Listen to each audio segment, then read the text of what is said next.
సమరం న్యూస్ ఛానల్కు స్వాగతం. ఈనాటి ముఖ్యాంశాలు: వాల్తేరు స్థానంలో విశాఖ డివిజన్, ఢిల్లీ పీఠం భాజపాదే కావచ్చు, 104 మంది వలసదారులను తీసుకొచ్చిన అమెరికా విమానం, గాజాను సొంతం చేసుకుంటాం, నెతన్యాహు సమక్షంలో ట్రంప్ ప్రకటన, ఆధ్యాత్మికవేత్త వితరణశీలి ప్రిన్స్ ఆగాఖాన్ అస్తమయం, కొలెస్ట్రాల్ పెరగకుండా ఉండాలంటే వెన్నకు ప్రత్యామ్నాయంగా ఇవి వాడండి. ఈరోజు వార్తలను చూద్దాం. వాల్తేరు స్థానంలో విశాఖ డివిజన్. రాష్ట్రంలోని కూటమి ప్రభుత్వం కృషి ఫలించింది. విశాఖపట్నం కేంద్రంగా ఏర్పాటైన దక్షిణ కోస్తా రైల్వే జోన్లో వాల్తేరు డివిజన్ను పూర్తిగా లేకుండా చేయడం సరికాదంటూ కేంద్రంపై ఒత్తిడి తీసుకురావడంతో తాజాగా విశాఖపట్నం డివిజన్ ఏర్పాటుకు రైల్వే శాఖ నిర్ణయం తీసుకుంది. ఇప్పటి వరకు కొత్త జోన్లో విజయవాడ, గుంటూరు, గుంతకల్లు డివిజన్లు మాత్రమే ఉండేలా డిపిఆర్ సిద్ధమవుతోంది. తాజా నిర్ణయంతో ఇందులో విశాఖపట్నం డివిజన్ కూడా చేరనుంది. ఈ మేరకు ముసాయిదా డిపిఆర్ సిద్ధం చేయాలని జోన్ ప్రత్యేక అధికారికి ఆదేశాలు అందాయి. తుది డిపిఆర్పై బోర్డు ఇంకా నిర్ణయం తీసుకోవాల్సి ఉంటుంది. దాదాపు డ్రాఫ్ట్ డిపిఆర్ ఖరారయ్యే అవకాశాలు పుష్కలంగా ఉన్నాయి. ఢిల్లీ పీఠం భాజపాదే కావచ్చు.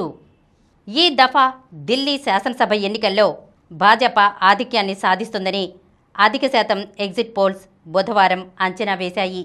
ఈ ఎన్నికల్లో అధికార ఆమ్ ఆద్మీ పార్టీ, భాజపా, కాంగ్రెస్ల మధ్య త్రిముఖ పోరు జరిగింది. అయితే హ్యాట్రిక్ కొడదామనుకున్న ఆప్ స్వల్ప తేడాతో అధికారానికి దూరం కావచ్చని ఎగ్జిట్ పోల్స్ పేర్కొంటున్నాయి.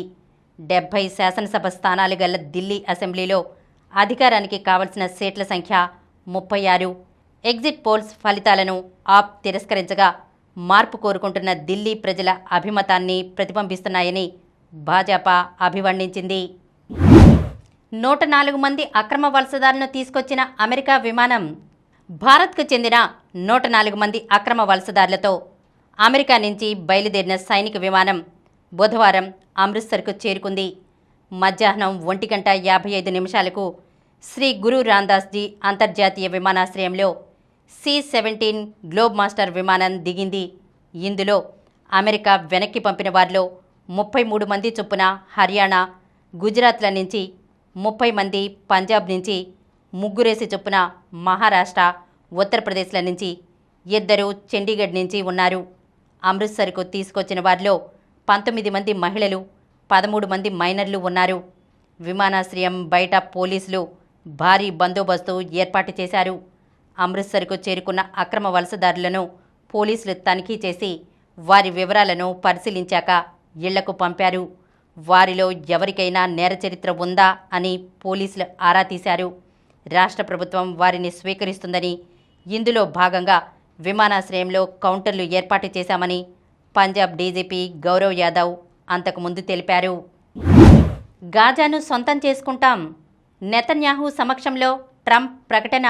అమెరికా అధ్యక్షుడు డొనాల్డ్ ట్రంప్ మరో సంచలన ప్రకటన చేశారు. యుద్ధ కల్లోలిత గాజా స్ట్రిప్ను తాము స్వాధీనం చేసుకుని అభివృద్ధి చేస్తామని చెప్పారు. ఇజ్రాయిల్ గాజా యుద్ధం తాజా పరిస్థితిపై చర్చించడానికి ఇజ్రాయిల్ ప్రధాని బెంజమిన్ నెతన్యాహు మంగళవారం ట్రంప్తో భేటీ అయ్యారు. అనంతరం ఇద్దరూ శ్వేతసౌధంలో సంయుక్తంగా విలేకరులతో మాట్లాడారు. గాజాలో ఉన్న దాదాపు 20 లక్షల మంది పాలస్తీనా వాసులంతా పశ్చిమాసియాలోని వేరే ఏదైనా ప్రాంతానికి వెళ్లి శాశ్వతంగా స్థిరపడితే గాజా ప్రాంతానికి అమెరికా బాధ్యత తీసుకుని పునర్నిర్మించాలని భావిస్తున్నట్లు చెప్పారు. పాలస్తీనియన్లు వేరే చోట స్థిరపడిన తర్వాత గాజా స్ట్రిప్ను అమెరికా స్వాధీనం చేసుకుంటుంది. అక్కడ ఇజ్రాయిల్ అమర్చిన ప్రమాదకరమైన బాంబులను, ఆయుధాలను నిర్వీర్యం చేసే బాధ్యతను తీసుకుంటుంది. దాడుల వల్ల అక్కడ నామరూపాలు లేకుండా ధ్వంసమైన భవనాలను పునర్నిర్మిస్తుంది. కాంక్రీటు శిథిలాల కింద అక్కడ ప్రజలు ఉంటున్నారు. ఆ ప్రాంతాన్ని ఆర్థికంగా అభివృద్ధి చేస్తే అక్కడి ప్రజలకు అపరిమిత సంఖ్యలో ఉద్యోగాలు, ఇళ్లు లభించేలా చూడవచ్చు అని ట్రంప్ పేర్కొన్నారు. ఆధ్యాత్మికవేత్త వితరణశీలి ప్రిన్స్ ఆగాఖాన్ అస్తమయం. వివిధ దేశాల్లో అనేక అభివృద్ధి కార్యక్రమాలకు ఆర్థికంగా ఊతమందించిన వదాన్యునిగా ప్రపంచంలోని అత్యంత ధనికుల్లో ఒకరిగా ప్రసిద్ధి పొందిన ప్రిన్స్ ఆగాఖాన్ కన్నుమూశారు. ఆగాఖాన్ అసలు పేరు ప్రిన్స్ కరీం అల్ హుసేనీ. షియా ఇస్మాయిలీ ముస్లింల 49వ అనువంశిక ఇమాం అయిన ప్రిన్స్ కరీం అల్ హుసేనీ పోర్చుగల్లోని లిస్బన్లో కుటుంబ సభ్యుల మధ్య మంగళవారం తుదిశ్వాస విడిచారు అని ఆగాఖాన్ డెవలప్మెంట్ నెట్వర్క్ ప్రకటించింది. అంత్యక్రియలు ఎప్పుడు నిర్వహిస్తారన్నది త్వరలో వెల్లడిస్తారు. ఆగాఖాన్కు 3 కుమారులు, 1 కుమార్తె, పలువురు మనవళ్లు, మనవరాళ్లు ఉన్నారు. ప్రిన్స్ ఆగాఖాన్ తన వీలునామాలో పేర్కొన్న విధంగా ఆయన కుమారుడు రహీం అల్ హుసేనీని ఆధ్యాత్మిక వారసునిగా ప్రకటించారు. అల్ హుసేనీ షియా ఇస్మాయిలీ ముస్లింల తదుపరి ఇమాంగా వ్యవహరిస్తారు. ఆయన్ను 5వ ఆగాఖాన్ అని పిలుస్తారు. కొలెస్ట్రాల్ పెరగకుండా ఉండాలంటే వెన్నకు బదులుగా ఇవి తీసుకోండి. పరోటా, చపాతీ, బ్రెడ్ వీటికి వెన్నను జోడించి తినడం మన అలవాటు అయితే వెన్నతో పెరిగే కొలెస్ట్రాల్ ముప్పు నుంచి తప్పించుకోవాలంటే వెన్నకు ప్రత్యామ్నాయాలను ఎంచుకోవాలి. ఆలివ్ ఆయిల్ గుండె ఆరోగ్యాన్ని పెంచే ఆలివ్ నూనె వెన్నకు చక్కని ప్రత్యామ్నాయం. ప్రత్యేకించి వంటల్లో, బేకింగ్లో ఈ నూనెను నిరభ్యంతరంగా వాడుకోవచ్చు. ఆరోగ్యకరమైన కొవ్వులు, యాంటీ ఆక్సిడెంట్లు పుష్కలంగా దొరికే ఆలివ్ నూనె గుండె ఆరోగ్యానికి మేలు చేస్తుంది. శరీరంలోని ఇన్ఫ్లమేషన్ను తగ్గిస్తుంది. ఎక్స్ట్రా వర్జిన్ ఆలివ్ నూనెను సలాడ్స్, బేకింగ్ కోసం వాడుకోవచ్చు.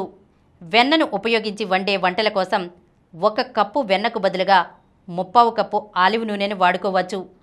కొబ్బరి నూనె కొబ్బరి నూనె బహుళ ప్రయోజనాలను కలిగి ఉంటుంది. మరీ ముఖ్యంగా ఆకృతిలో వెన్నను అనుకరిస్తుంది. దీన్ని వెన్నలా వాడుకోవచ్చు. బ్రెడ్ మీద పూసుకుని తినొచ్చు. వెన్నతో సమాన పరిమాణాల్లో బేక్ చేసే వంటకాల్లో వాడుకోవచ్చు. అయితే కొబ్బరి సువాసన చెక్కు చెదరకుండా ఉండడం కోసం రిఫైన్ చేయని కొబ్బరి నూనెను వాడుకోవాలి. అవకాడో పోషకభరిత వెన్నకు అద్భుతమైన ప్రత్యామ్నాయం అవకాడో. గుండెకు మేలు చేసే మోనోశాచురేటెడ్ కొవ్వులు, విటమిన్లు, ఖనిజ లవణాలు, పీచు దీనిలో పుష్కలంగా ఉంటాయి. కాబట్టి వెన్నకు బదులుగా అవకాడో గుజ్జును చేసి టోస్ట్ల మీద స్ప్రెడ్గా వాడుకోవచ్చు. అలాగే బ్రౌనీలు, మఫిన్ల తయారీలో కూడా వెన్నకు ప్రత్యామ్నాయంగా వాడుకోవచ్చు. నట్ బటర్స్ బాదం, వేరుశనగ, జీడిపప్పు బటర్స్ కూడా మార్కెట్లో దొరుకుతూ ఉంటాయి. ఇవి కూడా వెన్నలాంటి ఆకృతినే కలిగి ఉండి రుచికరమైన, ఆరోగ్యకరమైన ప్రత్యామ్నాయంగా ఉపయోగపడతాయి.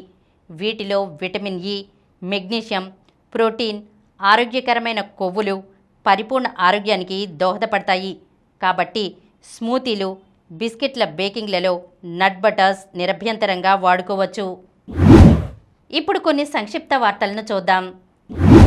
ఐటీ చెల్లింపుదారులకు ఉచిత రేషన్ నిలిపివేత కేంద్రం సూచన. ఆదాయపు పన్ను చెల్లించేవారు అయి ఉండి ఉచిత రేషన్ పొందుతున్నారా? అయితే మీ రేషన్ రద్దు కావచ్చు. ప్రధానమంత్రి గరీబ్ కళ్యాణ్ అన్న యోజన పథకం కింద లబ్ధి పొందుతున్న వారిలో అనర్హుల్ని ఏరిపారేయడానికి కేంద్రం నడుం బిగిస్తోంది. ఆదాయపు పన్ను శాఖ కేంద్ర ఆహార శాఖకు సహకారం అందించనుంది. 8,000 మీటర్ల పైకి ఒంటరిగా అనుమతించాం. ఎవరెస్ట్ అధిరోహకులకు నేపాల్ నిబంధన. ఎవరెస్ట్తో పాటు ఇతర శిఖరాల అధిరోహకులకు నేపాల్ ప్రభుత్వం కొత్త నిబంధనలను విధించింది. ఇక నుంచి ఈ శిఖరాలను అధిరోహించేవారు 8,000 మీటర్లు దాటాక ఒంటరిగా వెళ్లడానికి వీల్లేదు. ఏపీ ఉద్యోగులకు తెలంగాణలో వైద్య సేవలు విస్తృతం. ఉత్తర్వులు జారీ. కూటమి ప్రభుత్వం రాష్ట్ర ప్రభుత్వ ఉద్యోగులు, పింఛన్దారులకు ఎంప్లాయీస్ హెల్త్ స్కీమ్ కింద వైద్య సేవలను తెలంగాణలో విస్తృతం చేసింది.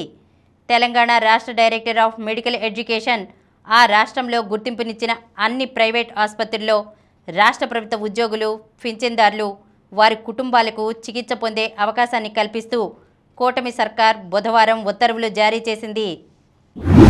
ఇంగ్లాండ్తో వన్డే సిరీస్ నేటి నుంచే. టీ20లో ఇంగ్లాండ్ను చిత్తు చేసింది సూర్యకుమార్ బృందం. ఇక ఆ జట్టును వన్డేల్లో మట్టి కరిపించే బాధ్యత రోహిత్ సేనదే.